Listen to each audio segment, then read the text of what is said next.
Hey gamers, if you think you have what it takes to survive 12 hours at the haunted house party, then you want to check out Grindhouse. Let's take a look at how this game plays. In this game, each player is going to take on the role of a character who is trying to survive the haunted house party.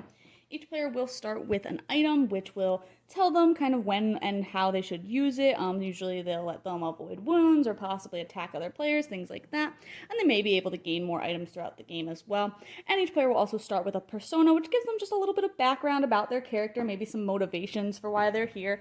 And there will be some black text, which will be some kind of in-game ability, maybe to try and gain some extra points or something that'll let them attack other players, things like that.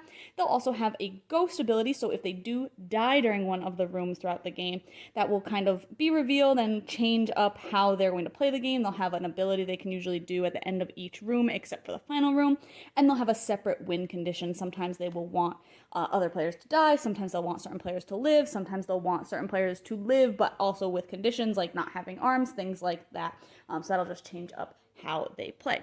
But in general, the game will play where the first player will reveal the next card in the lineup and read it. Sometimes cards will have a stop on them, so you'll read up until that point, and usually you'll have to make some kind of decision. Players might have to volunteer for something, and you might have to roll dice to see what kind of wounds that you take or other things that happen during that room. If players do take wounds, they will put these tiles onto their characters to signify where they've taken those wounds, and as you can see, those limbs will go from 2 to 1 point. They can also go down to 0 points if players are losing limbs as well.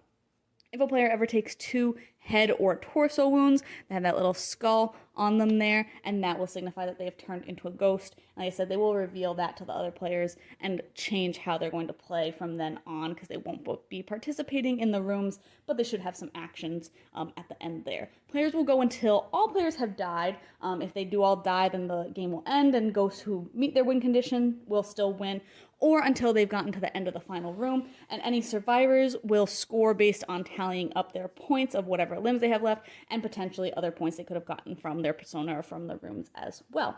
The player with the most points wins if there are any survivors, or again, ghosts can also win if they've met their conditions, so it is possible for multiple players to win. It is also possible for everyone to lose, and in that case, the host of the haunted house party wins. I love the theming of this game. I think it's so fun, like that horror slasher flick kind of vibe to it. Very Saw-esque in how you're kind of going through the different challenges in the rooms and trying to survive as best you can. I also just kind of think it's funny to watch players at the table losing their limbs and things like that, and kind of just still traversing the rooms with no legs, for example. I think that it kind of plays out really in a funny way. So it is definitely horror themed. It can get a little bit graphic on some of the cards, but I think that if you are somebody who likes horror, then you're going to have some fun with kind of how this approaches that horror theme. That's kind of like all the things. Like the theming is so good, and I really wanted to like the game itself more, but it did fall a little bit flat for me. I just thought that there was kind of some rule ambiguities and just a lot of luck. A lot of the rooms just came down to, did you roll a number that made you lose limbs? Okay, now you're a ghost. I didn't feel like there was any kind of strategy to be had or anything like that. And so that luck combined with some of the rule ambiguity, some of the personas were kind of confusing about how you can take limbs from other players, which didn't really make sense, or you can, there was just a couple of different things that were questionable throughout the game. So that kind of stopped it from being a higher ranking for me. I really want to like it more. I do think it's fun and I think it's silly, and it's really great for a big group to kind of introduce maybe like a horror themed game night or something.